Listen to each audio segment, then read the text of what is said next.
नमस्कार दर्शक, यतिखेर आज हामी नेपाली कांग्रेस पार्टीभित्रको आन्तरिक किचलोको बारेमा बहसमा जुटिरहेका छौँ। नेपाली कांग्रेस केन्द्रीय समितिको बैठकमा वरिष्ठ नेता रामचन्द्र पौडेलले बहिष्कार गरिरहनु भएको छ। आज पनि उहाँ बैठकमा जानु भएन र महाराजगञ्ज सत्सङ्ग कोइरालाको निवासमा यतिखेर बैठक भइरहेको छ। किन बैठक भइरहेको छ? के कारणले बैठक भइरहेको छ? शेरबहादुर देउवा र रामचन्द्र पौडेलको बीचको मिलनबिन्दु के हुन सक्छ त? आजको कार्यक्रममा हामी यसबारेमा धेरै वगेर समीक्षा गर्छौँ। हाम्रो बीचमा पार्टीका प्रभावशाली युवा नेता गुरुराज घिमिरे हुनुहुन्छ। तपाईँलाई म जनता जान्न चाहन्छु कार्यक्रमको स्वागत गर्न चाहन्छु। गुरुराजी हजुर, धन्यवाद। तपाईँ यतिखेर महाराजगञ्जबाट आउनु भएको छ, बिल्कुल सत्सङ्ग कोइरालाको निवासबाट। ठ्याक्कै त्यहाँ के भइरहेको छ जनतालाई बताउनुहोस् त। अब वास्तवमा चाहिँ नेपाली कांग्रेसले अहिलेको चाहिँ मुलुकको मौजुदा परिस्थितिलाई बुझेर विवेचना गरेर नेपाली कांग्रेसका अघिल्तिर उपस्थित चुनौतीहरू को चाहिँ महसुस गरेर, चुनौतीलाई महसुस गरेर अगाडि बढ्नुपर्ने बेलामा चाहिँ पार्टीभित्र चाहिँ दुर्भाग्यपूर्ण रूपबाट चाहिँ एउटा विवाद सृजना भएको छ। पार्टी सभापतिसँग बहुमतको सुविधा छ। पार्टी सभापति चाहिँ अहिले चाहिँ नेपाली कांग्रेसलाई जुन बाटोमा हिँडाउन चाहनुहुन्छ त्यो बाटोमा पार्टी हिँड्न सक्छ। पार्टीका सबै नेताहरू तयार छन्, तर पार्टीलाई उहाँले सही बाटो दिन खोज्नु भएको देखिएन। पार्टीमा बहुमत चाहिँ प्रदर्शित गरेर उहाँले पार्टीलाई चाहिँ नि एउटा आफ्नो समूहको, आफ्नो गुटको स्वार्थमा अगाडि बढाउन खोजेको देखियो। त्यो दृश्य हामीले पार्टी कार्यालयमा देख्यौँ। पार्टीका नेताहरूको बिचमा चाहिँ सहमति भएर चाहिँ पार्टीका एजेन्डाहरू तय हुने र छलफलबाट चाहिँ जे निर्क्युल निस्कन्छ त्यसबाट पार्टीलाई अगाडि बढाउने हाम्रो पार्टीको एउटा विशिष्ट परम्परा हो, स्थापित परम्परा हो। पार्टीका संस्थापक नेताहरू बीपी कोइराला, सुवर्ण शमशेरदेखि सुशील कोइरालासम्मले पार्टीलाई सहमतीय बाटोबाट अगाडि बढाउनु भयो, होइन? पार्टीमा बहुमतीय अभ्यास भएन, बहुमतको प्रयोग भएन कहिले पनि सभापति अल्पमतमा रहेको चाहिँ ऐतिहासिक एउटा चाहिँ हामीले नजिर खोज्यौँ भने त्यो पाइँदैन। सभापतिहरू जहिले पनि बहुमतमै छन्, अहिले पनि बहुमतमै हुनुहुन्छ, तर बहुमतीय परिपाटीबाट पार्टी अगाडि बढ्ने अभ्यास हामीले कहिले पनि गरेनौँ। तर तपाईँलाई थाहा छ नि त, पार्टी सभापति शेरबहादुर देउवाको निष्कर्ष छ, भनाइ छ। उहाँले के भन्नुभएको छ भने अहिलेको अवस्थामा मसँग पनि कुरा गर्दाखेरि ऋषि धमलाजी, हामी आफ्नो अधिकार प्रयोग गर्न पाउने कि नपाउने केन्द्रीय समितिमा, मैले शेरबहादुर देउवाको भनाइ छ, विधान उहाँले प्रयोग गर्न पाउने, विभागहरू गठन गर्न पाउने त्यो अधिकार पार्टीले छ नि। किन रोक्न चाहन्छ? रामचन्द्र पौडेलले किन अवरोध गर्न चाहनुहुन्छ गुरुराज घिमिरेजी? होइन, पार्टीको बहुमतलाई उहाँले प्रयोग गर्न पाउनुहुन्छ, त्यो उहाँलाई चाहिँ विधानले सुविधा दिएकै छ। तर हाम्रो पार्टी चाहिँ कुन परिस्थितिमा स्थापना भयो, हाम्रा नेताहरूले पार्टीलाई कसरी अगाडि बढाउनु भयो, पार्टी नेपाली राष्ट्रिय कांग्रेस, नेपाल प्रजातन्त्र कांग्रेस दुईटा पार्टी एकीकरण भएर अगाडि हाम्रो पार्टी आयो, होइन? नेपाली कांग्रेस बनेर 7 सालको जनक्रान्तिलाई सम्पन्न गरेर पार्टी अगाडि बढ्दाखेरि नेताहरूको बिचमा विवाद हुँदा पार्टी कहिले पनि अधिकारको प्रयोग गरेर जानुपर्छ भन्ने त्यस्तो खालको व्यवहार कुनै पनि नेताले प्रदर्शन गर्नुभयो त? बीपीले प्रदर्शन गर्नुभयो, सुवर्ण शमशेरजीले प्रदर्शन गर्नुभयो, होइन? किशुनजीले गर्नुभयो, गिरिजाप्रसाद कोइरालाले गर्नुभयो, सुशीललाले गर्नु भएन नि त। र उहाँ स्वयं सभापति शेरबहादुर दाइले चाहिँ गिरिजाप्रसाद कोइरालाले मलाई पेले, सुशील कोइरालाले मलाई पेले, होइन? उनीहरूले चाहिँ नि हामीलाई चाहिँ किनारामा धकेल्न खोजे, पार्टी राम्ररी चलेन, होइन? पार्टीमा चाहिँ हाम्रो आवाज सुनिएन, भातृ संस्थामा एकलौटी भयो भनेर बारम्बार चाहिँ विरोध गर्नुभयो नि त उहाँले। अनि अहिले त्यो विरोध गर्ने ठाउँ किन दिँदै हुनुहुन्छ उहाँले, होइन? उहाँलाई त इतिहासले यस्तो अवसर दिएको छ कि उहाँले चाहिँ संविधान कार्यान्वयन गर्ने अवसर पाउनुभयो संविधान जारी भएपछि, सुशील कोइराला पछि, होइन? र निर्वाचन सम्पन्न गराउनु भयो उहाँले।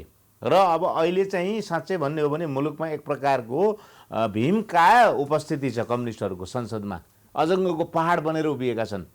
संसारको ध्यान नेपालमा छ। संसारबाट असान्दर्भिक विचारका भागहरू अहिले शासन गरिराखेका छन्, होइन? कम्युनिस्ट पार्टी भने कम्युनिस्ट विचार भने कांग्रेसकै कारणले, तपाईँकै कारणले हो नि। तपाईँले राम्रो काम गर्न सक्नु भएन विगतमा पनि, सरकारमा जाँदा पनि, सरकारमा बस्दा पनि, देश र जनताको पक्षमा काम गरेको भए तपाईहरूले आज यो अवस्था भोग्नु पर्थ्यो? होइन, काम त हामीले गुरुराज गऱ्यौँ। घिमिरेजी, होइन, काम त हामीले गऱ्यौँ, काम धेरै राम्रो काम पनि गऱ्यौँ। गिरिजाप्रसाद कोइरालाको सरकारले जब सत्ता सम्हाल्यो, जब सरकारको नेतृत्व गर्ने अवसर प्राप्त भयो नेपाली कङ्ग्रेसलाई, विकासका पूर्वाधारहरू 48 सालको सरकारले बनाएका हुन्। अहिले जे जति विकासका तर पूर्वाधार आज कम्युनिस्ट सरकारले जसरी विकासको कुरा गरिरहेछ, समृद्धिको कुरा गरिरहेछ, जताततै चलाइमान छ नि त, तिनै तहको सरकार छ कम्युनिस्टहरूको प्रभावमा। होइन, त्यो त खालि नारा मात्रै, प्रदेशमा, खालि नारा मात्रै छ, गाउँपालिकामा, नगरपालिकामा खालि नारा मात्रै छ। मुलुकमा न शान्ति छ, न मुलुकमा चाहिँ जनताको दैनिकीमा कुनै पनि सुधार भएको छ। होइन, जनताले जीवन धान्ने क्रममा न कुनै राहत पाएको छ। मुलुकमा न चाहिँ भ्रष्टाचार घटेको छ, न मुलुकमा महँगी घटेको छ।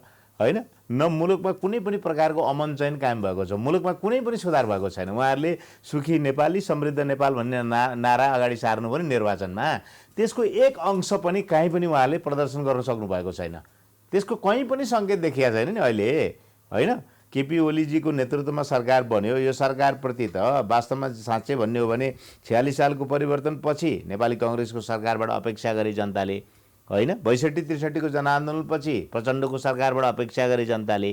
त्यसपछि अहिले केपी ओलीको बहुमतको सरकारबाट पनि त अपेक्षा गरे। के भयो त? एउटा 13 वर्षको होइन, यो सरकारले कति काम गर्यो, कति काम गर्न सकेन भन्ने बारेमा केही समयपछि तपाईँसँग बहस गर्न चाहन्छु। ठ्याक्कै मलाई अहिले के बताउनुहोस् भन्दाखेरि काङ्ग्रेस पार्टीको आन्तरिक द्वन्द्वको व्यवस्थापन गर्नको लागि तपाईँहरू बैठकमा हुनुहुन्छ। मार्जनमा शशाङ्क कोइराला निवासमा बैठकमा लगातार तपाईँहरू सहभागी भइरहनु भएको छ। के भयो त बैठकमा भन्नुहोस् न त जनतालाई। होइन, मूलत कुरा के हो भने सभापतिलाई चाहिँ एउटा चाहिँ अवसर छ अहिले पनि, जस्तो कि हाम्रो चाहिँ पार्टीको वरिष्ठ नेता रामचन्द्र पौडेलले अथवा उहाँको प्रतिस्पर्धी समूहले के भने हो भने तपाईँले विधानको पालना गर्नुहोस्, विधानको हुबहु पालना गर्नुहोस्, अक्षरशः पालना गर्नुहोस्। विधानको व्यवस्था अनुसार चाहिँ 13औं महाधिवेशनपछि 2 महिनाभित्र विभागहरू गठन गर्नुपर्ने होइन। अब कार्यकाल सकिन 2 महिना अगाडि विभागको आवश्यकता किन पर्यो?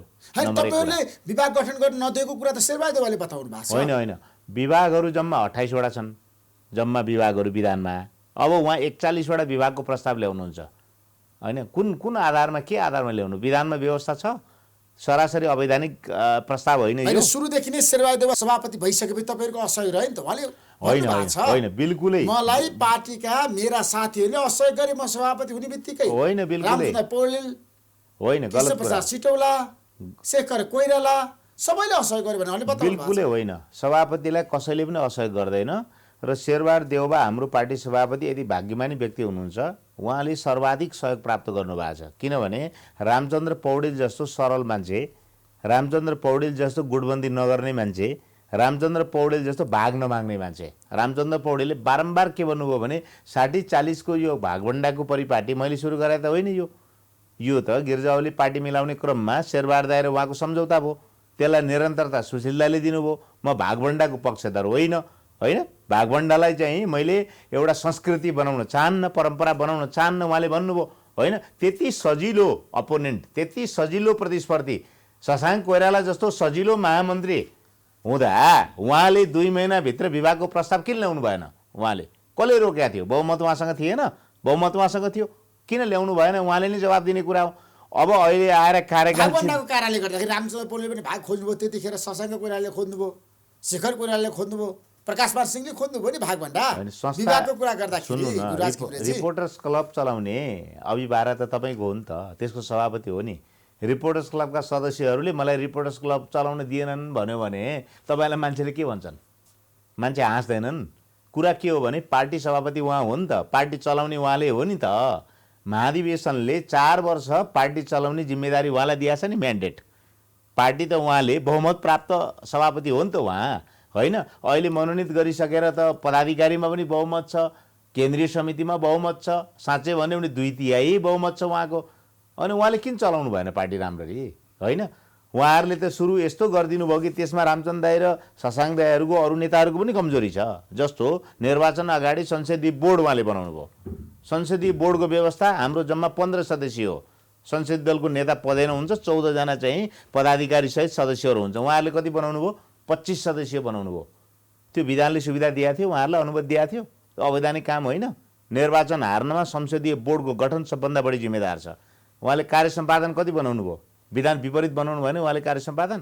अनि हरेक कुरा विधान विपरीत गर्नलाई उहाँलाई केले प्रेरित गर्यो? त्यसमा अहिले विभाग गठन पनि विधान विपरीत हो सरासरी। कसरी? 1 2 3 विधानमा 28 वटा विभागको नाम छ। 28 वटा विभागको नाम किटेर लेखिएको छ विधानमा। त्यो भन्दा बाहेक 29 वटा विभाग उहाँले बनाउन सक्नुहुन्न। त्यसको तर्क के हो? विधान संशोधन गर्न सक्नुहुन्न। विधान कहाँबाट गर्नु? महासमितिको बैठक होइन, महासमितिको बैठक बोलाउन सक्नुहुन्न उहाँले होइन। महाधिवेशन पछाडि हुन्छ होइन, जब हुन्छ महाधिवेशन हुन्छ। अहिले के आधारमा 28 बाट चाहिँ उहाँले 41 बनाउन खोज्दै हुनुहुन्छ? त्यसमा सभापतिलाई त्यो अधिकार छैन। बिल्कुल छैन। विधानमा त्यो लेखिएको छैन। विभागको संख्या बढाउने अधिकार बिल्कुल छैन। बिल्कुल सकिँदैन। बिल्कुल छैन। केन्द्रीय समितिमा सकिँदैन। केन्द्रीय समितिले विभाग बढाएर बनाउन सक्दैन। त्यसमा किन ल्याउनु भयो त सभापतिले त्यो प्रस्ताव? बुझ्न सकिया छैन। कसले उहाँलाई भन्यो? उहाँ जस्तो डेमोक्रेटिक मुभमेन्टमा लामो समय योगदान गरेको, 55-60 वर्ष भइसक्यो उहाँले योगदान गरेको, बेलायत पढेर आउनुभएको, पोलिटिकल साइन्स पढ्नुभएको, यत्रो 9 वर्ष जेल जानुभएको होइन, यत्रो सङ्घर्ष गरेको मान्छे, यति डेमोक्रेसीलाई गहिरोसँग बुझ्ने मान्छे होइन, र पार्टीबाट यति धेरै सहयोग प्राप्त भएको नेता अरू चाहिँ नेपाली काङ्ग्रेसको सभापति अर्को बन्नै सक्दैन। सुशील दाईलाई पनि उहाँले सहयोग गरे होइन। आदरणीय हाम्रो पार्टी सभापति शेरबहादुर दाईले सुशील दाईलाई यति धेरै सहयोग जति उहाँलाई प्राप्त भएको छ त्यति उहाँलाई सहयोग गरे होइन। होइन, उहाँले गिरिजाप्रसाद कोइरालालाई पनि सहयोग गरे होइन। उहाँले त पार्टी नै फुटाउनु भएको हो त्यो बेला। भनेपछि अहिले आएर यति सहयोग प्राप्त हुँदा पनि उहाँ चाहिँ नै किन यो काम गर्दै हुनुहुन्छ हामीलाई थाहा छैन। त्यसो तपाईँले भन्नुभयो विधानमा त्यो अधिकार छैन। अहिले बिल्कुल छैन। विभाग गठनको प्रक्रिया अगाडि बढाउन पनि सकिँदैन हो। सभापतिले संख्या बढाउन सक्नुहुन्न। 29 बाट 41 बनाउन सकिँदैन। 28 बाट 41 बनाउन सक्नुहुन्न। तर उहाँले त प्रस्ताव लिएर जानुभयो त। कसरी ल्याउनु भयो? बुझिन सक्नु कुरा छ। त्यो प्रस्ताव पारित हुन्छ हुँदैन केन्द्रीय समिति? कसरी पास हुन्छ त? उहाँले एकलौटी बहुमत छ भनेर पास गर्नु। बहुमत छ नि, बहुमतको आधारमा उहाँले पारित गरिदिनु र एउटै बाटो छ। उहाँले के गर्न सक्नुहुन्छ भने 28 जना विभागीय प्रमुखको नाम उहाँले प्रस्ताव गर्न सक्नुहुन्छ। 28 जना आफ्नै मान्छे गरे हुन्छ। कसैलाई हामीलाई दिन के अरे आवश्यक भएन, किनभने विभागले अब काम गर्ने समय छैन। हामी पार्टीको महाधिवेशनमा लाग्ने कि विभागको काममा लाग्ने अब हामी गर्न सक्दैनौँ। अब हामी महाधिवेशनको प्रक्रियामा सामेल हुनुपर्छ। त्यसो भएको हुनाले उहाँले 28 जना व्यक्ति आफ्ना बनाउन सक्नुहुन्छ। त्यो पास हुन्छ केन्द्रीय समितिबाट, हामी पनि गएर पास गरिदिन्छौँ होइन। उहाँले रामचन्द्र पौडेल तपाईँहरू चाहिँ एकजना पनि विभागमा नरहने। अब किन चाहियो त हामीलाई विभाग? किन आवश्यक के छ त? अब त्यसमा एकलौटी रूपमा शेरबहादुर देउवाले गर्न सक्नुहुन्छ। 28 जनालाई आफ्नो मान्छेलाई आफ्नो बनाउन सक्नुहुन्छ होइन। उहाँलाई भाग नपुग्या हो, उहाँका आफ्ना मान्छेलाई भाग नपुग्या हो होइन। आफ्नो गुटलाई चाहिँ सन्तुष्ट राख्नलाई उहाँलाई 41 बनाउनु पर्या हो भने रामचन्द्र पौडेल पक्षको एक मान्छेलाई पनि अथवा हामी कसैलाई पनि एक मान्छेलाई विभागीय प्रमुख आवश्यक परेन। उहाँले बनाएर बस्नुहुन्न। अब विभाग किन? हामी विभाग लिँदैनौँ। हामीले विभाग मागेकै छैन होइन। उहाँले बारम्बार विभागमा राख्ने मान्छेहरूको नाम मागे भन्नुभयो नि, रामचन्द्र पौडेल दिनु भएन होइन। किन दिनु भएन भने हामीलाई सोध्नुभयो उहाँले के गर्ने विभागको नाम माग्दैछ भन्दा विभाग अब विभागको काम छैन, किनभने विभागले काम गर्ने समय छैन।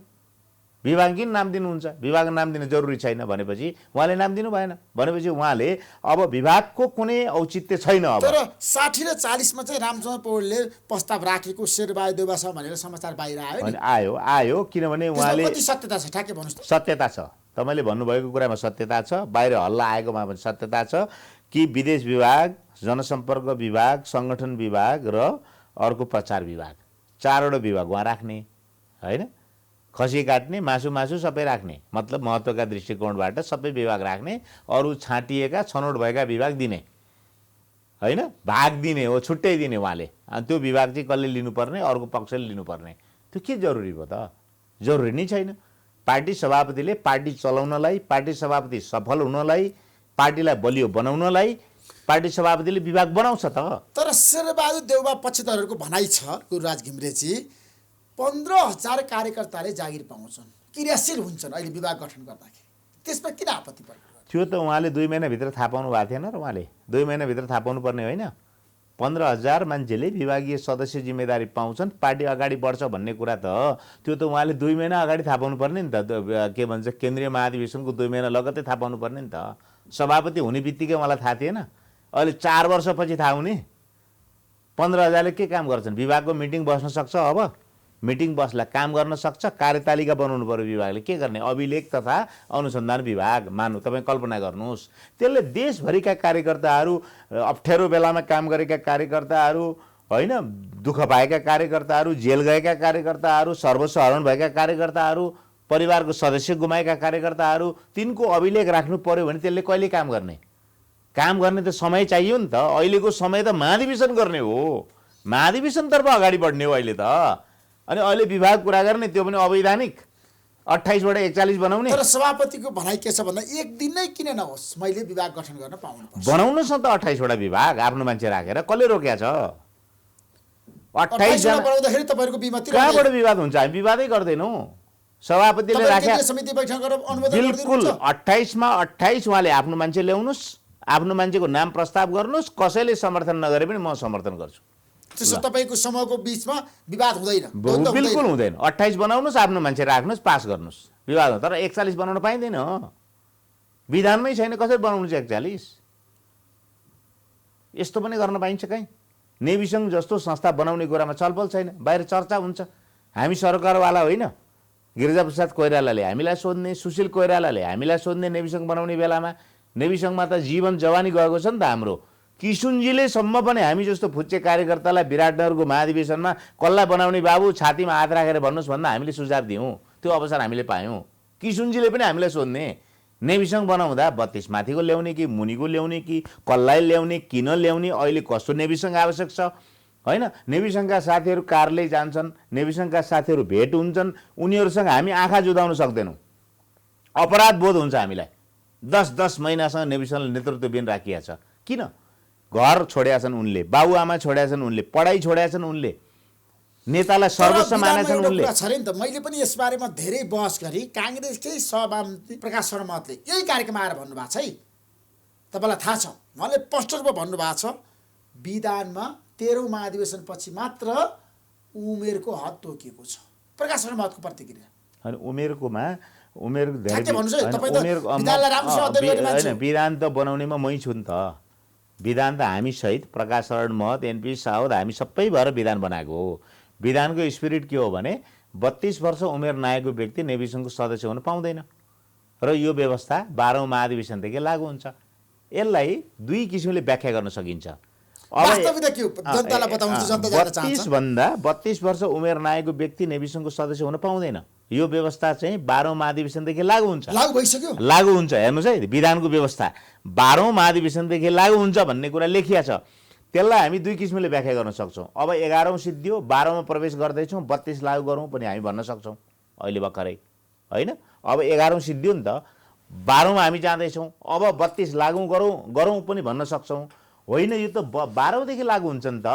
अहिले त 11औं तदर्थ समिति गठन गर्ने, तदर्थ समिति हो, उमेरको हद नतोक हो, तदर्थ समिति हो। यो त 11औंको निरन्तरता हो, यसले 12औंमा पुर्याउँदैछ। त्यसैले अहिले लागू हुँदैन भन्न पनि हामी सक्छौँ। यो कुनै डिबेटको विषय छैन, यो विवादको विषय पटक्कै छैन। यो चाहिँ नेताहरूको बिचमा सहमति हुनसक्छ। 32 माथिको पनि आउन सक्छ, 32 मुनिको पनि आउन सक्छ, यसमा विवाद छैन। त्यसभए विधानलाई आफ्नै किसिमको व्याख्या र विश्लेषण भइरहेछ। होइन, विधानलाई चाहिँ जसरी लागू गर्दा पनि हामीलाई त्यसमा विवाद हुँदैन, विवाद छैन। उसमा नेभी सङ्घको नेतृत्व चयनमा विवाद छैन, रामचन्द्र पौडेल र शेरबहादुर देउवाको बिचमा होइन। होइन, यसमा विवाद के छ भने नेभी सङ्घ कस्तो बनाउने त, नेभी सङ्घमा को व्यक्ति ल्याउने त। नेभी सङ्घको चाहिँ जुन हाम्रो केन्द्रीय समिति छ त्यसमा पदाधिकारी सहितको ल्याउने कि त्यसमा सभापति ल्याएर चाहिँ अरू जम्मै बाँकी सदस्य ल्याउने कि 32 मुनिको ल्याउने कि 32 माथिको ल्याउने कि ठुलो समिति ल्याउने कि सानो समिति ल्याउने कि तदर्थ समिति ल्याउने कि आयोजक समिति ल्याउने कि तयारी समिति ल्याउने कि नामाकरण सङ्ख्या पदाधिकारी यसमा छलफल पटक्कै छैन। त्यसो तपाईँहरूको बटम लाइन के हो त? रामचन्द्र पौडेल पक्षधरको भनाइ के हो त? नेभी सङ्घको गठनको लागि के गर्नुपर्छ? नेभी सङ्घको गठनको बटम लाइन भने चाहिँ नेताहरूको सहमति नै हो। नेताहरूको बिचमा छलफल गर्ने। अहिलेको हाम्रो अहिलेको अवस्था कस्तो छ, अहिले मुलुकको अवस्था कस्तो छ, विश्वविद्यालयमा पढिरहेका विद्यार्थीहरूले, कलेजमा पढिरहेका विद्यार्थीहरूले, +2 पढिरहेका विद्यार्थीहरूले कस्तो नेतृत्व खोजेका छन् त? अहिले यो भाग पुर्याउने हो। मानु कल्पना गर्नुहोस् कि रामचन्द्र पौडेल सभापति बन्नुभयो, उहाँले टिकट दिन सक्नु भएन, उहाँले केन्द्रीय समितिमा कुनै युवालाई ल्याउन सक्नु भएन, उसलाई नेविसङ्घ दिने हो? अहिले शेरबहादुर दाइले जुन नेविसङ्घ बनाउँदै हुनुहुन्छ आफ्नो गुटको मान्छे खल्तीको मान्छे ल्याउने हो कि अहिलेको चुनौतीलाई हेरेर, अहिलेको आवश्यकतालाई हेरेर, अहिलेको सङ्कटलाई हेरेर, अहिलेको च्यालेन्जलाई हेरेर के नेविसङ्घ बनाउने हो, तरुण दल बनाउने हो या चाहिँ अरू भातृ संस्था बनाउने हो? त्यसमा छलफल भएको छ? हामी सरकारवाला होइन, हामी सरकारवाला हौँ। हाम्रो त जीवन र जवानी सबै त्यसमा गएको छ। मैले अघि भनिसकेँ, गिरिजाप्रसाद कोइरालाले सोध्ने, सुशील कोइरालाले सोध्ने, हामीसँग छलफल गर्ने। अहिले नेविसङ्घ बनाउँदाखेरि हामी नेविसङ्घको कुरा गर्दाखेरि, तरुण दलको कुरा गर्दाखेरि, महिला सङ्घको कुरा गर्दाखेरि, सिस्टर अर्गनाइजेसनको कुरा गर्दाखेरि जहिले पनि भागभण्डामा गएर कुरा अड्केको छ। यस पटक तपाईँहरू आज नेपाली जनतालाई आश्वस्त पार्नुहोस् है। तपाईँहरूको लडाइँ शेरबहादुर देउवासँग जुगाको लडाइँ छ नि, जारी छ नि, केमा हो भन्नुहोस् त? 1 2 3 केही लडाइँ छैन। हामी सभापतिलाई सफल बनाउन चाहन्छौँ। तपाईँहरू असफल बनाइरहनु होइन, बिल्कुलै। सभापति लोकप्रिय हुनुपर्छ, सभापति सफल हुनुपर्छ, सभापति बलियो हुनुपर्छ, सभापति चाहिँ नि आस्था र भरोसाको केन्द्र हुनुपर्छ।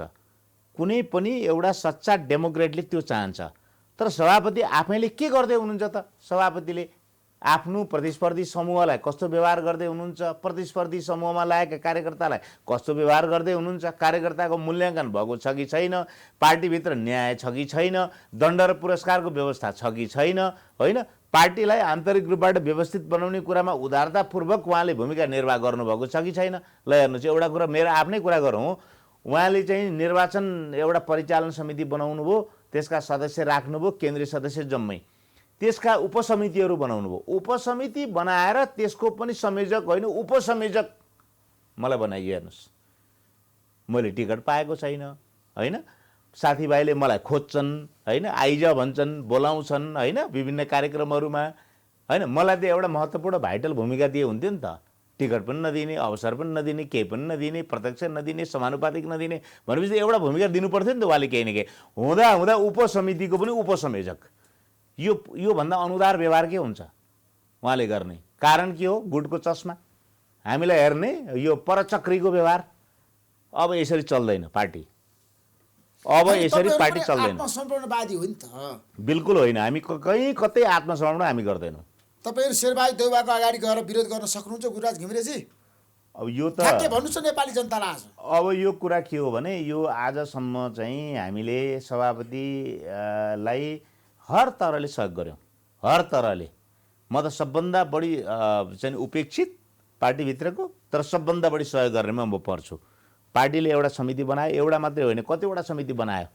संसदीय दलको निर्वाचन गर्ने समिति बनाए, त्यहाँ म सदस्य बसेँ। नेविसङ्घको महाधिवेशन गर्ने समिति बनाए, त्यहाँ म सदस्य बसेँ। अहिले चाहिँ के भन्छ, त्यसपछि नेविसङ्घको विधान बनाउने समिति बनाए, त्यहाँ सदस्य बसेँ। अहिले भातृ संस्थाको चाहिँ विधानको सैद्धान्तिक आधार र मापदण्ड निर्धारण समिति अहिले बनाएको छ, एकरूपता समिति, त्यसमा सदस्य छु। र बिहान पार्टी कार्यालय गएर बेलुका घर आउने मान्छे म पर्छु, दिनरात काम गरिरहेको छु। तर हामीलाई कम्प्लिटली परचक्रीको व्यवहार गरिएको छ। तर तपाईँहरू नेताहरूलाई छ नि, बर्मा विष्णु महेश्वर मान्नुहुन्छ नि त, भगवान हो नेताहरू भन्ने तपाईँ होइन? त्यसमा तपाईँको कमी कमजोरी आज नेपाली जनतालाई नबताउने? नेविसङ्घको मैले अघि पनि भने, नेविसङ्घका साथीहरू बिहान उठेदेखि नेताहरूको घर कम्पाउन्डमा जान्छन्, होइन, कतिखेर नेता निस्कनुहुन्छ घरबाट भनेर के अरे प्रतीक्षा गर्छन्, देख्ने बित्तिकै स्वस्ति गर्छन्, होइन, अभिवादन गर्छन्, जय नेपाल गर्छन्। र दाइ नेविसङ्घ बनाइ आत्मसमर्पण गरेर सात दण्डवत गर्छन्, क्या दण्डवत गर्छन्, घर व्यवहार भन्दैनन्, बाबुआमा भन्दैनन्, पढाइ छोडेका छन्, सबै कुरा बिगारेका छन्। अनि त्यस्ता कार्यकर्तालाई रुवाएर कति दिन पार्टीमा शासन गर्ने? हामीले, मैले गरिरहेछ नि त। मैले गर्दैछु। शेरबहादुर देउवा देशको छ नि 7 पटक प्रधानमन्त्री भएको मान्छे होइन, मैले गर्दैछु। सभापति भएको मान्छे होइन, फेरि पनि त सभापति बन्नको लागि तयारी गर्दै हुन्छ नि। मलाई भन्नुहोस् न, मलाई अपराध बोध हुन्छ विद्यार्थी देख्दाखेरि। मैले केही गर्न सक्दिनँ। नेविसङ्घको सभापति भएको व्यक्ति भन्छन्, आशा गर्छन्, तपाईँहरू बोल्नुहुन्न भन्छन्, हामीलाई औँला ठडाउँछन्। अब म निर्णय प्रक्रियामा कहिले कुनै ठाउँमा मेरो उपस्थिति छैन, मैले के गरौँ? होइन, नेताहरूलाई तपाईँहरूले धेरै किसिमको छ नि मान इज्जत सम्मान दिनुहुन्छ र धेरै चाप्लुसी गर्नुहुन्छ, त्यो कुरा छोड्नुहोस् अब तपाईँहरूले। गर्दैनौँ चाप्लुसी गरे भए हामी यसरी कोप बाजनमा पर्दैन थियौँ। चाप्लुसी गरे भए राम्रो अवसर प्राप्त गरिसक्थ्यौँ नि त हिजोदेखि, आखिर गिरिजाप्रसाद कोइराला बितेर जानुभयो, श्रद्धेय नेता हो, मुलुकको युग पुरुष हो। उहाँलाई जति श्रद्धा हामी अरूलाई कमै गर्छौँ, तर गिरिजाप्रसाद कोइरालाकै कोपभाजनमा किन पऱ्यौँ त भन्दा चाप्लुसी गरेनौँ, होइन? सुशील कोइरालादेखि शेरबहादुर देउवासम्मको कोपभाजनमा किन पऱ्यौँ त भन्दा चाप्लुसी गरेनौँ हामीले, होइन? यत्रो अवसर तपाईँलाई थाहा छ त, सडकमा गणतन्त्रका लागि हामी सँगसँगै जम्काभेट भएको हो त। मिडियाकर्मीको नाताले तपाईँले त्यत्रो नेतृत्वै गर्नुभयो। सारा चाहिँ के भन्छ रिपोर्टर्स क्लबमा आएर बोलेपछि त्यो एउटा चाहिँ मुलुकका लागि सन्देश बन्थ्यो, देश विदेशका लागि राष्ट्रिय बहस हुन्थ्यो। त्यहाँ हामी आउँथ्यौँ, होइन? राजासँग लड्यौँ हामी, कुन कुन घटनामा हामी लडेनौँ? अनि हामी माथि दुर्व्यवहार चाहिँ भयो कि भएन त? भयो नि त हामीमाथि दुर्व्यवहार। भनेपछि हामीले चाप्लुसी कहाँ गऱ्यौँ त? चाकरी कहाँ गऱ्यौँ त? चाकरी र चाप्लुसी गरे अब यो अवस्था हुन्थ्यो हाम्रो। कांग्रेसभित्र चाकरी र चाप्लुसी गर्नेहरू धेरै छन् नि गुरुराज घिमिरेजी, त्यो कुरा मान्नुहुन्छ तपाईँ? छन्, तिनीहरूले खुट्टो घुमाएका छन्, होइन? तिनले अवसर लिएका छन्, तर जनताको नजरमा तिनको चाहिँ के भन्छ स्थान कहाँ छ त? आउने महाधिवेशनमा यस्ता नेताहरूलाई जनताले अथवा पार्टी कार्यकर्ताले हराउनुपर्छ है। अब चल्दैन, अब जसरी कांग्रेसमा अब राम्रा सक्षम योग्य मान्छे होइन, अब जसरी पार्टी चल्यो अब यसरी चल्दैन। र पार्टी सभापतिले पार्टीको स्थापित जुन परम्परा छ, सहमतीय जुन परम्परा छ, गौरवमय परम्परा पनि मान्छौँ त्यसलाई हामी। नेता मिलेपछि त्यो नेताको मेलमिलापलाई हामी शक्तिको चाहिँ स्रोत मान्छौँ हामी। नेता मिलेपछि त्यसलाई हामी चाहिँ नि पार्टी अगाडि बढ्ने एउटा चाहिँ नि हामी आधार मान्छौँ त्यसलाई। र अहिले पनि के हो भने शेरबहादुर दाई र रामचन्द्र दाई मिलेर एकताबद्ध भएर चाहिँ नि पार्टीलाई अगाडि बढाउने कुनै पनि सूत्र दिनुभयो भने त्यो हाम्रा लागि मार्गदर्शक एउटा चाहिँ सिद्धान्त बन्छ कि। यहाँ त व्यक्ति बलियो हुनको लागि चाहियो सूत्र, गुट बलियो बनाउने सूत्र चाहियो, पार्टी बलियो बनाउने सूत्र कसले ल्यान्छ कांग्रेसमा? त्यसरी चल्दैन। कम्युनिस्ट पार्टी भीमकाय एउटा चाहिँ अजङ्गको पहाड भएर उभिएको छ र त्योसँग जुझ्नका लागि चाहिँ पार्टी एकताबद्ध नभइकन अर्को कुनै हाम्रो विकल्प छैन, अर्को कुनै हाम्रो फर्मुला छैन। त्यसका लागि चाहिँ नि पार्टी एकताबद्ध हुनका लागि चाहिँ नि उहाँहरूलाई नै थाहा छ। बिपी कोइरालाको पाठशालामा पढेका नेताहरू हुनुहुन्छ, बिपी कोइरालाको गुरुकुलमा पढेका नेताहरू हुनुहुन्छ, होइन? शेरबहादुर देउवा र रामचन्द्र पौडेल, अरू पनि नेताहरू धेरै, होइन? नाम लिनुपर्दा धेरै मान्छेको नाम आउन सक्छ। मूलतः मैले सिम्बोलिक रूपमा मैले भने र उहाँहरूले चाहिँ नि हाम्रो विशिष्ट परम्परालाई बुझेर पार्टीको अहिले विवादलाई चाहिँ नि उहाँहरूले छिनोफानो गर्ने बाटोमा उहाँहरू अग्रसर हुनु। अब विवादको अन्त्य के त? 1 2 3 ठ्याक्कै विवाद त सहमति हुनु पर्यो। सहमतिको सूत्र के? महाधिवेशनको कार्यतालिका आउनु पर्यो। महाधिवेशनको कार्यतालिका सभापति ल्याउन तयार हुनुहुन्न? महाधिवेशन कार्यतालिका किन ल्याउनु पर्यो भने 4 वर्ष त अवधि सिद्धिन लाग्यो, 3 महिना बाँकी छ। 3 महिनाबाट हामीले कार्यतालिका बनाउन सुरु गरेनौँ भने हामीले 5औँ वर्ष 1 वर्ष थप्छौँ हामी, अथवा 6 महिना 10 महिना 1 वर्षै थप्नुपर्छ भन्ने छैन, अधिकतम 1 वर्ष थप्न सकिने भन्ने छ। हामी 6 महिना 9 महिना पनि होइन, 1 वर्ष थपेर नेपालको संविधानमा त तपाईँलाई जुन किसिमको छ नि सुविधा दिएको छ, अर्को 6 महिना पनि तपाईँले थप्न पाउनुहुन्छ। त्यो त संवैधानिक सुविधा, त्यो त लोकलाजलाई पनि हेर्नु पर्यो। अब लोकलाजै नमान्ने हो भने 1.5 वर्षै बढाउने हो भने दोस्रो कुरा हो, होइन? भने हामीले चाहिँ बढीमा 1 वर्ष बढाउने परम्परा छ, 1 वर्ष थप्न सक्छौँ, होइन? समय पुग्यो भने 3 महिना छ, 9 महिना पनि थप्न सक्छौँ नि। 1 वर्षभित्र हामी क्रियाशील नवीकरण, होइन, क्रियाशील वितरणको हामीले सेड्युल हामीले माघबाट सुरु गऱ्यौँ भने, पुसबाटै सुरु गऱ्यौँ अथवा माघबाटै सुरु गऱ्यौँ भने हामी त 9 महिना थपेर त हामी महाधिवेशन गर्न सक्छौँ नि त। हामी किन चाहियो 1 वर्ष अरू थप्नु किन पर्यो? तर रामचन्द्र पौडेलले 3 महिनाभन्दा बढी थप्नुहुन्न भन्नुभएको छ मसँग। 3 महिनामा त सकिँदैन, किनभने केन्द्रीय महाधिवेशन भन्दा 1 वर्ष अगाडि स्थानीय तहको अधिवेशन गरिसक्नुपर्छ विधानको व्यवस्था। तर अहिलेसम्म तपाईँले काहीँ पनि महाधिवेशन गराउन सक्नु भएको छैन स्थानीय तहमा। भनेपछि त हाम्रो 1 वर्ष जाने भयो, किनभने 3 महिना क्रियाशील नवीकरण नभइकन, नयाँ क्रियाशील वितरण नभइकन हामी स्थानीय तहको अधिवेशन गर्न सक्दैनौँ। भने 3 महिनामा हामीले क्रियाशील नवीकरण र वितरण गरिसक्यौँ भने सक्नुहुन्छ? 3 महिनामा सकिन्छ, मजाले सकिन्छ, मजाले सकिन्छ। होइन, विवाद त कहाँ विवाद? अब त्यो विवादलाई त विवाद निरूपण समिति बनाउन सकिन्छ, विवाद हेर्ने समिति बनाउन सकिन्छ। त्यसमा विवाद भयो भने त्यो निरूपण हुँदै जान्छ। निर्वाचन समिति छ, होइन? त्यसका प्रक्रियाहरू छन्, विगतमा पनि हामीले सुल्झाएकै हो। त्यसो भएको हुनाले चाहिँ 3 महिनाभित्र हामीले चाहिँ क्रियाशील नवीकरण गर्न सक्छौँ, क्रियाशीलको वितरण हामीले गर्न सक्छौँ, त्यो सेड्युल ल्याउन सक्छौँ। त्यसपछि हाम्रो चाहिँ आधारभूत तहको चाहिँ नि काम सिद्धिन्छ, पूर्वाधार तयार हुन्छ। त्यसपछि हामीले 1 वर्ष थप्यौँ भने हामीले महाधिवेशन गर्न सक्छौँ। त्यसो भए 3 महिनाभित्रमा महाधिवेशनको कार्यतालिका ल्याए हुँदैन? 3 महिनापछि किन ल्याउने? 3 महिनापछि ल्यायो भने त 3 महिनापछि ल्यायो भने त त्यो त 1 वर्षपछि धकेलिने खतरा बढेर जान्छ। अहिले चाहियो। अहिले केले रोक्यो त? अहिले केले रोक्यो? समायोजन त हुँदै जान्छ नि। समायोजनले सभापतिले रोक्यो। अहिले ल्याउनु भएन कार्यतालिका भने तपाईँहरू के गर्नुहुन्छ अब? अब सहमतिबाटै हुन्छ त्यो पनि नेताहरूको बिचको सहमतिबाटै हुन्छ, तय हुन्छ होइन। सहमति होला नेताहरूको बिचमा, शेरबहादुर देउवा सहमति हुनैपर्छ, किनभने सभापतिलाई सम्भावना देखिन्छ। सभापतिज्यूलाई राम्रो के थाहा छ भने यो पार्टी सहमतिबाटै अगाडि बढ्छ भन्ने राम्रोसँग थाहा छ होइन। उहाँले चाहिँ त्यो कुरा हिजो पनि गिरिजाप्रसाद कोइरालासँग थाहा भएको भए उहाँले किन यो प्रस्ताव ल्याउनुहुन्थ्यो त? अहिले आएर बेमौसमको बाजा किन बजाउनुहुन्थ्यो त? कहिलेकाहीँ के हुन्छ भने ग्रह दशा चाहिँ विपरीत चाहिँ रूपबाट चलेको बेलामा कहिलेकाहीँ गलत कुराले गाइड गर्छ के। मलाई जहाँसम्म लाग्छ उहाँलाई पनि गलत कुराले अहिले गाइड गरिरहेको छ सभापतिज्यूलाई। अहिले अहङ्कार, जसो रामचन्द्र पौडेल पार्टी केन्द्रीय कार्यालयमा हुनुहुन्छ, र प्रकाशमान सिंह हुनुहुन्छ, रामशरण महत हुनुहुन्छ, त्यत्रा 20-22 केन्द्रीय सदस्य छन् होइन। रामचन्द्र पौडेलसँग कुरा गरेर मिटिङ सुरु गर्न जाने होइन नि त उहाँले ठिक गर्नुभयो। उहाँले आत्मसमीक्षा गर्नु पर्यो नि त। अहिले छातीमा हात राखेर बोल्नु पर्यो नि उहाँले। बहुमत छ, बहिष्कार गर्नेले गरिराखोस्। त्यो त चलाउनुहोस् त्यसो भए। होइन गर्नुहोस् न त त्यसो भए। कसले रोकेको छ? उहाँ गर्नुहोस्, अगाडि बढ्नुहोस् त त्यसो भए होइन। उहाँलाई लागेको कुरा गर्नुहोस्, कसले रोकेको छ त? अगाडि बढ्नुहोस् होइन। हामी गएका छैनौँ, रामचन्द्र पौडेल जानुभएको छैन, अरू नेताहरू गएका छैन, हामी पनि गएका छैन। गर्नुहोस्, अगाडि बढ्नुहोस् न त। कसले रोकेको छ उहाँलाई? त्यसो भए तपाईँहरूको बटम लाइन भनेको महाधिवेशनको कार्यतालिका नआएसम्म बैठकमा तपाईँहरू सहभागी महाधिवेशनको ठ्याक्कै महाधिवेशनको कार्यतालिका, त्यसपछिका 3वटा कुरा, विभागको कुरा 2 नम्बर 2 कुरा 28/41 हुँदैन विभाग होइन। यदि जबरजस्ती यदि यसमा एउटा कुरा मेरो प्रश्न के छ भने 28/41 यदि सहमतिबाट बनाउनु भयो भने पनि हिजो संसदीय दल बनाउँदा बोर्ड बनाउँदाखेरि पनि मैले भनेको थिएँ रामचन्द्र पौडेललाई, तपाईहरू गलत गर्दै हुनुहुन्छ, विधान मिच्दै हुनुहुन्छ, तपाईहरू मतियार बन्दै हुनुहुन्छ।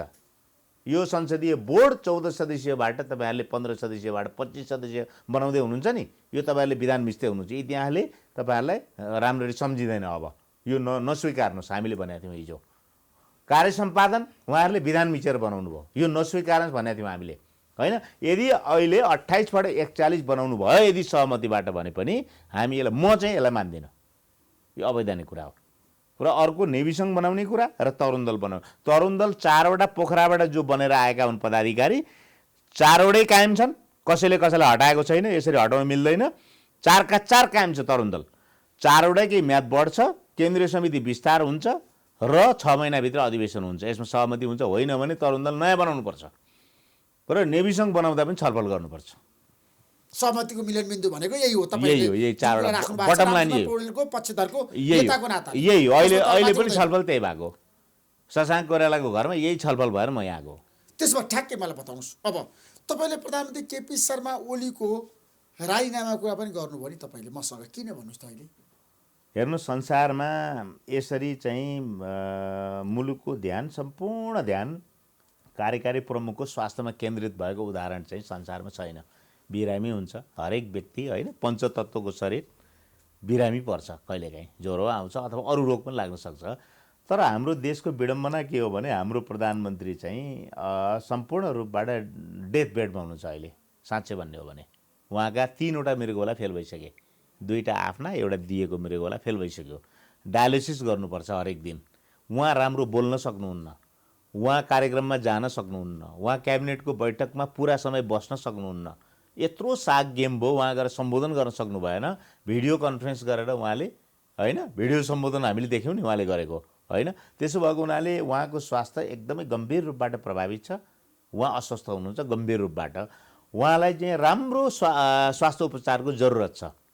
मेरो भनाइको तात्पर्य र आशय, उहाँ प्रधानमन्त्रीको रूपमा जसरी काम गरिरहनु भएको छ, तपाईँले किन विमति व्यक्त गरिरहनु भएको छ भन्नुहोस् त? उहाँले त प्रत्येक दिन काम गरिरहनु भएको छ, मन्त्री परिषदको बैठक राखिरहनु भएको छ, पार्टीको बैठकमा आजै सहभागी हुनुभयो, सचिवालयको बैठकमा गुरुराज घिमिरेजी। होइन, तपाईँलाई मलाई भन्दा तपाईँलाई बढी थाहा छ कि प्रधानमन्त्री गम्भीर रूपबाट अस्वस्थ हुनुहुन्छ। कसरी होइन, गम्भीर रूपबाट ठिक छ, उपचार भइरहेछ भन्नुभएको छ। होइन, त्यसरी हुँदैन। संसारमा इन्डियाकै कुरा गरौँ न, सुषमा स्वराज म अस्वस्थ छु, चुनाव लड्दिनँ भन्नुभयो नि होइन। अरू पनि, अरुण जेटली चुनाव लडेनन् नि त, गम्भीर रूपमा अस्वस्थ छु भनेर। प्रधानमन्त्री गम्भीर रूपबाट अस्वस्थ हुनुहुन्छ। अब स्वास्थ्य उपचारकै लागि चाहिँ मुलुकको ध्यान चाहिँ नि उहाँको स्वास्थ्यमा केन्द्रित छ होइन। उहाँ बालुवाटारबाट उहाँ टिचिङ जानुहुन्छ, टिचिङबाट बालुवाटार आउनुहुन्छ, बाहिर जान सक्नुहुन्न उहाँ होइन प्रधानमन्त्रीले कहीँ दुर्घटना भयो ठुलो दैवी विपद आइपर्यो भने जानु परेन प्रधानमन्त्रीले अहिले सीमा मिचिएको छ हेर्नुहोस् लिम्पिया धुरादेखि लिएर कालापानी लिपुलेक यो प्रकरणमा प्रधानमन्त्रीले भारतीय प्रधानमन्त्रीलाई कुरा गर्नुपर्ने होइन होइन टेलिफोन वार्ता गर्नुपर्ने होइन प्रधानमन्त्री आवश्यक पर्यो भने म तपाईँलाई भेट्न आउँछु या भेटौँ भन्नुपर्ने होइन प्रधानमन्त्रीले बोल्न सक्नुभएको छ प्रधानमन्त्री गरिरहनु भएको छ नि त त्यो त प्रधानमन्त्री नभए पनि चल्छ नि दैनिक काम कारबाही त कहिलेकाहीँ मुलुकको प्रधानमन्त्री हुँदैन एउटा रिजाइन गर्छ अर्को बनाए हुँदैन होइन मुलुकको शासन प्रशासन त चलिराखेको हुन्छ मुलुकमा तर कम्युनिस्ट पार्टीका नेताहरूको प्रतिक्रिया आएको छ बाहिर हजुर काङ्ग्रेसमा पनि त्यो किसिमको समस्या थियो विगतमा गिरिजाप्रसाद कोइराला 62-63 सालको जनआन्दोलनपछि बिरामी भएर बालोटारमा बस्दाखेरि पनि उहाँले पनि त राजीनामा दिनु भएन गिरिजाप्रसाद कोइरालालाई प्रधानमन्त्रीको स्वास्थ्य स्थितिमा राजनीतिकरण गर्न खोजेको गिरिजाप्रसाद कोइराला 65 सालको साउनमा प्रधानमन्त्री पद छोड्नुभयो उहाँ 67 सालको चैतमा बित्नुभयो 2 वर्षपछि बित्नुभयो होइन जीवनको अन्तिम अवस्थामा 6 महिना थलिनुभयो जम्मा उहाँ 6 महिना मात्रै त्योभन्दा अगाडि प्रधानमन्त्रीको संविधान सभाको निर्वाचन पछिको अन्तिम बेलामा होइन सत्ता बुझाउने बेलामा गम्भीर रूपबाट बिमारी हो कि जस्तो लक्षण देखियो त्योभन्दा अगाडि गिरिजाप्रसाद कोइरालाको स्वास्थ्यमा त्यस्तो गम्भीर चाहिँ तपाईँले के देख्नुभयो त्यस्तो चाहिँ स्वास्थ्य चाहिँ बिग्रिएको खस्किएको के देख्नुभयो गिरिजाप्रसाद कोइराला अक्सिजन लाएर काम गरेको उदाहरण त धेरै थियो नि बालोटारमा जीवनको अन्तिम बेलामा हो जीवनको अन्तिम बेला उहाँले त काम सम्पादन गर्नुभयो नि त उहाँले संविधान सभाको निर्वाचन गराउनु भयो उहाँले गणतन्त्र घोषणा गर्नुभयो के काम रोक्यो गिरिजाप्रसाद कोइरालाबाट होइन त्यसो भएको हुनाले गिरिजाप्रसाद कोइरालासँग तुलना गर्न मिल्दैन र जीवनको अन्तिम कालमा उहाँको फोक्सोमा इन्फेक्सन देखियो भन्ने कुरा आयो जम्मा सुशील कोइरालाको पनि आयो जिब्रोमा क्यान्सर भनेर तर सुशील कोइराला महिनौसम्म थलिएर अनि त्यहाँबाट चाहिँ नि एकदमै चाहिँ तपाईँहरूको बटम लाइन के त प्रधानमन्त्रीले अहिले छोड्नुपर्छ भन्ने प्रधानमन्त्री गम्भीर रूपबाट अस्वस्थ हुनुहुन्छ उहाँलाई स्वास्थ्य उपचारको आवश्यकता छ उहाँले 6 महिना आराम गर्नुपर्छ उहाँले रिजाइन दिनुपर्छ मेरो कुरा हो पार्टीको कुरा नहुन सक्छ मेरो पार्टीको कुरा उहाँले रिजाइनेसन दिएर उहाँको नेकपाभित्र अर्को मान्छे छैन नेपाल कम्युनिस्ट पार्टीभित्र संवेदनशीलता छैन होइन बिमारी प्रधानमन्त्रीको राजीनामा माग्ने होइन बिमारी भएको बेलामा अनि म बिमारी छु भने बिमारी छु बाबा चाहिँ नि म देश चलाउन सक्दिनँ भन्नु पर्दैन इमानदारी त होइन इमान होइन प्रधानमन्त्रीको इमान होइन स्वास्थ्य उपचारका लागि प्रधानमन्त्री भएर बस्ने उहाँको उपचार गरेका थिएन हिजो राज्यले उहाँको उपचार फेरि पनि गर्छ नि त अस्वस्थ मान्छे प्रधानमन्त्री भएर बस्ने यस्तो पनि हुन्छ कहीँ संसारमा दुनियाँमा कहीँ उदाहरण देखाउनुहोस् त अर्को डेथ बेडमा बसेका मान्छेले प्रधानमन्त्री पद ओगटेको कहीँ देख्नु भएको छ अस्वस्थ भए प्रधानमन्त्री पद छोडे भन्दा त उहाँकै उचाइ माथि जान्छ नि त उहाँले फेरि मृगौला फेर्नुहोस् न स्वस्थ भएर फेरि आउनुहोस् न 5 वर्षभित्र प्रधानमन्त्री हुन उहाँलाई कसले रोक्या छ यसरी पद ओगटेर बस्ने प्रधानमन्त्री भनेको 18 घण्टा काम गर्ने मान्छे चाहिन्छ अहिले नेपाललाई उहाँ सक्नुहुन्छ उहाँ सक्नुहुन्न तर विगतमा केपी शर्माले 18 महिना काम गरेको होइन इतिहास साक्षी छ अनि इतिहासमा गऱ्यो भने अहिले गर्न सक्नु पर्यो नि त उहाँलाई त प्रेमले भन्दैछु म बडा प्रेमपूर्वक भन्दैछु कुनै आग्रह पूर्वाग्रह म हुने हो र या नेपाली कांग्रेसको सभापति शेरबहादुर देउवा या अर्को कोही हुने हो र प्रधानमन्त्री नेकपाकै हुन्छ नि त अर्को प्रधानमन्त्री त्यसो भए एउटा निष्कर्षमा पुगौँ गुरुराज घिमिरेजी शेरबहादुर देउवा फेरि पनि सभापतिमा उम्मेदवारी दिएर मैदानमा आउनुभयो भने तपाईँहरू के गर्नुहुन्छ होइन उहाँले फेरि सभापति हुने संविधान विधानको सुविधा अझै पनि छ नि त दुईपल्ट हुन पाउने भन्ने सुविधा छ नि त उहाँ चुनाव लड्नुभयो उहाँ फेरि जित्नुभयो भने त उहाँ नै सभापति हो नि सभापतिमै उठ्न नपाउने तपाईँहरूको एजेन्डा होइन सभापतिमै उहाँ उठ्न नपाउने भन्ने त त्यो बन्देज त उहाँलाई छैन नि त होइन हाम्रो विधानले सुविधा दिएकै छ एकपल्ट हुँदै हुनुहुन्छ फेरि बन्न सक्नुहुन्छ सभापति बन्ने गरी काम गर्नुहोस् फेरि जित्ने गरी काम गर्नुहोस् तर विधानको मर्मलाई साथीभाइको भावनालाई आफ्नो प्रतिस्पर्धी समूहको चाहिँ के भन्छ सुझावलाई उनीहरूको प्रस्तावलाई नजरअन्दाज नगर्नुहोस् पार्टी मिलाएर अगाडि बढाउनुहोस् भन्ने हाम्रो चाहिँ भनाइ हो नि त फेरि पनि शेरबहादुर देउवा सभापति बन्न सक्नुहुन्छ काङ्ग्रेसमा प्रतिस्पर्धा गर्न सक्नुहुन्छ बन्नुहुन्छ बन्नुहुन्न परिणामले देखाउँछ प्रतिस्पर्धा गर्ने कुराबाट उहाँलाई अहिले रोक्न कसैले पनि सक्दैन अब को बन्ला त सभापति काङ्ग्रेसको भावी धेरै छन् 101 छन् शशाङ्क कोइराला कि शेखर कोइराला रामचन्द्र पौडेलदेखि लिएर शशाङ्क कोइरालादेखि लिएर रामशरण महतदेखि लिएर प्रकाशमान सिंहदेखि लिएर शेखर कोइरालादेखि लिएर कृष्ण सिटौलादेखि लिएर विमलेन्द्र निधिदेखि लिएर 101 मान्छे छन् नि सभापति बन्ने होइन। त्यसैले प्रतिस्पर्धाबाट जो सभापति बन्छ भोलि। हामीले जसलाई सपोर्ट गर्छौँ, हाम्रो आफ्नो कुरा हो त्यो। युवा पुस्तामा सक्षम व्यक्ति छैन सभापति बन्न? सबै सक्छ, सबै मान्छे सक्छन्। नेपाली तपाईहरु सक्नुहुन्न?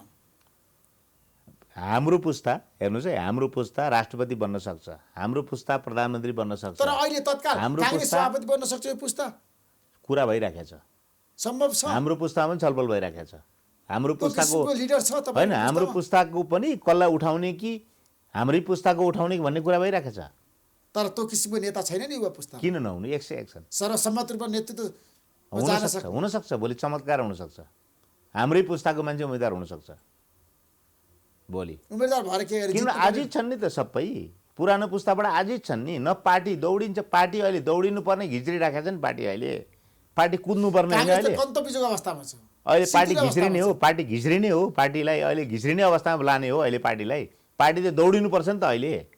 त्यसो भएको हुनाले चमत्कार हुनसक्छ, हाम्रो पुस्ताको पनि उम्मेदवार हुनसक्छ। शशाङ्क कोइरालाको पक्षमा हो तपाईँ? शशाङ्क कोइराला योग्य बिपी कोइरालाको छोरा होइन, शेखर कोइराला बिपी कोइरालाको भतिज, नोना कोइरालाको छोरा, रामचरण महत चाहिँ शेरबहादुर देउवा, रामचन्द्र पौडेल सरहको झन्डै झन्डै मान्छे, प्रकाश मान चाहिँ गणेश मानजीको छोरा होइन। 101 मान्छे छन् नि पार्टीभित्र। अहिले ट्याक्कै किटान छैन हाम्रो। कुरा गरिरहँदाखेरि उहाँ त हिन्दू राष्ट्रको पक्षमा हुनुहुन्छ, राष्ट्र संस्था पक्षमा हुनुहुन्छ शशाङ्क? हुनुहुन्न, न हिन्दू राष्ट्रको पक्षमा हुनुहुन्छ, न चाहिँ राष्ट्र संस्थाको पक्षमा हुनुहुन्न। उहाँले भनिसक्नुभयो, म हिन्दू राष्ट्रको अस्ति भर्खरै पनि बोलेर आउनुभयो होइन। उहाँले भन्नुभयो कि अस्ति विराटनगर जाँदाखेरि पत्री गएर आउँदाखेरि पत्रकारैसँग भन्नुभयो, तपाईँहरू जस्तै साथीहरूसँग भन्नुभयो, म हिन्दू राष्ट्रको पक्षमा होइन, म धार्मिक स्वतन्त्रताको पक्षमा हुँ। म धार्मिक चाहिँ निरपेक्षता या धार्मिक सापेक्षताको पक्षमा होइन, म धार्मिक स्वतन्त्रताको पक्षमा भन्नु उहाँले। Thank you so much Gururaj घिमिरेजी, आइदिनु भयो। तपाईँलाई धेरै धेरै धन्यवाद दिन चाहन्छु। हस्, तपाईँलाई पनि धेरै धन्यवाद। हस्, नमस्कार।